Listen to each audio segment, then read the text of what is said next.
மனிதன் தான் இருக்கிற நிலைமையிலிருந்து இன்னும் தாழ்வான நிலைமைக்கு, இன்னும் அடிமட்ட நிலைமைக்கு, இருக்கிற சிரமங்களிலிருந்து இன்னும் அதிக சிரமங்களுக்கு, பாடுகளிலிருந்து இன்னும் அதிக பாடுகளுக்கு, கடனிலிருந்து இன்னும் அதிக கடனுக்கு எதற்காக போகிறான்?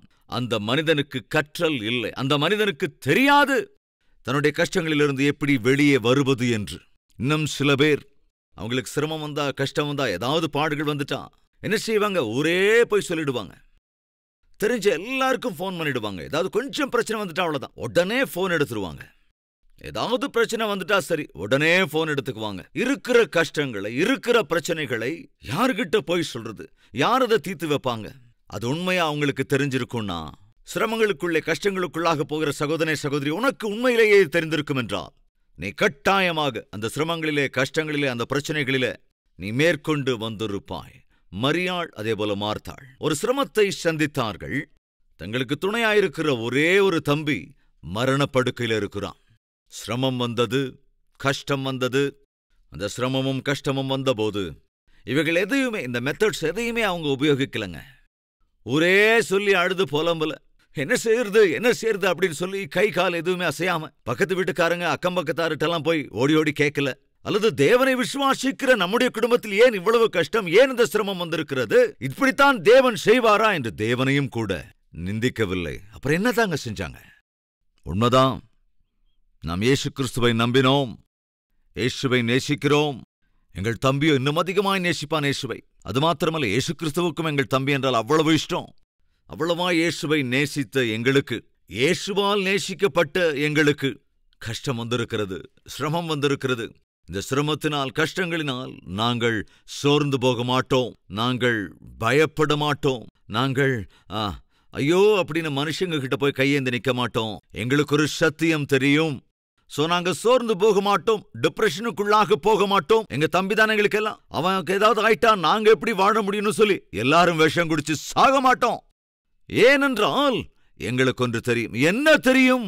ஆபத்து காலத்துல யாரை நோக்கி கூப்பிட வேண்டும் என்று எங்களுக்கு தெரியும். யாரிடத்தில் விண்ணப்பம் பண்ண வேண்டுமோ அது எங்களுக்கு தெரியும்.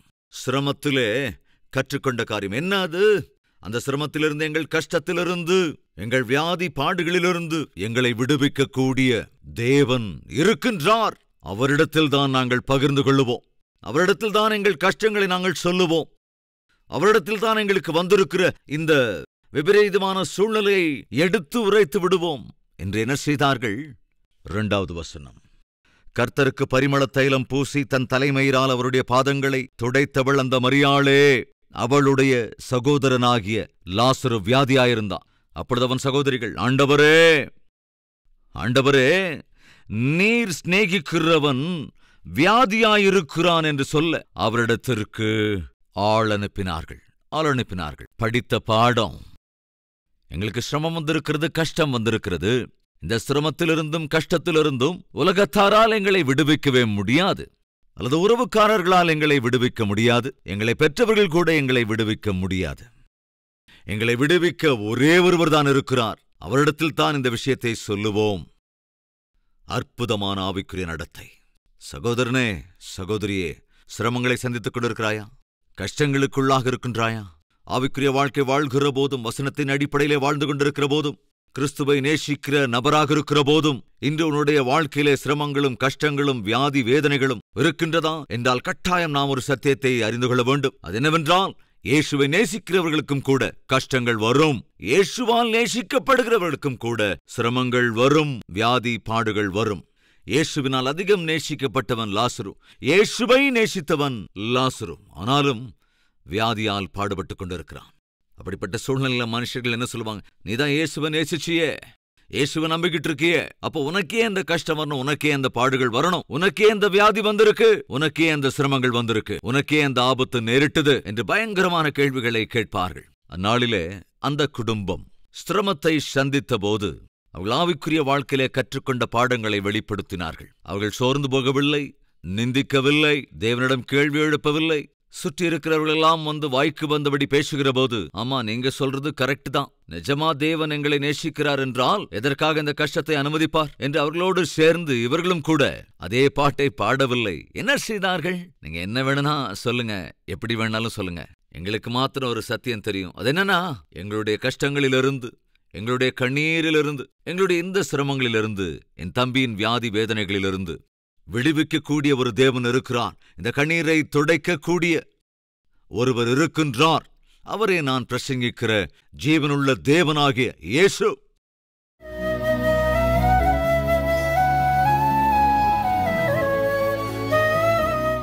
மகா பரிசுத்தமும் அன்பும் நிறைந்த பிதாவே, இந்நாளிலே தேவன் என்னோடு தெளிவாக பேசியிருக்கிறார். சிரமங்களிலே நான் வெளிப்படுத்த வேண்டிய ஆவிக்குரிய நடத்தைகளை வெளிப்படுத்தவில்லை. யாரால் எங்கள் பிரச்சனையை தீர்க்க முடியுமோ அப்படி தீர்க்கக்கூடிய அந்த தேவனிடத்திலே நான் ஜெபிக்க வேண்டிய விதத்திலே நான் ஜெபிக்கவில்லை, நான் விண்ணப்பம் பண்ணவில்லை.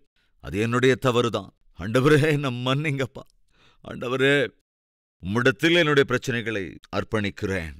என் சரீரத்தில் இருக்கிற பலவீனங்களை, என் ஆவிக்குரிய பிரகாரமான பலவீனங்களை, என் குடும்பத்திலே இருக்கிற பிரச்சனைகளை, எதிர்காலத்தை குறித்த கேள்விகளை, எதிர்கொண்டு வருகிற சோதனைகளை, எந்த பிரச்சனையெல்லாம் தீராத பிரச்சனையாக, எந்த பிரச்சனையெல்லாம் மாறாத பிரச்சனையாக துரத்திக் கொண்டே இருக்கிறதோ, ஆண்டவர் இந்த பிரச்சனைகளை உம்முடைய கரத்தில் சமர்ப்பிக்கிறேன். நீரே பரிகாரம் ஐயா. இந்த பிரச்சனைகளை தீர்த்து உம்முடைய நாமத்தை கனப்படுத்த வேண்டும் என்று இயேசு கிறிஸ்துவின் பரிசுத்த நாமத்தில் மன்றாடுகிறோம் பிதாவே. ஆமென்.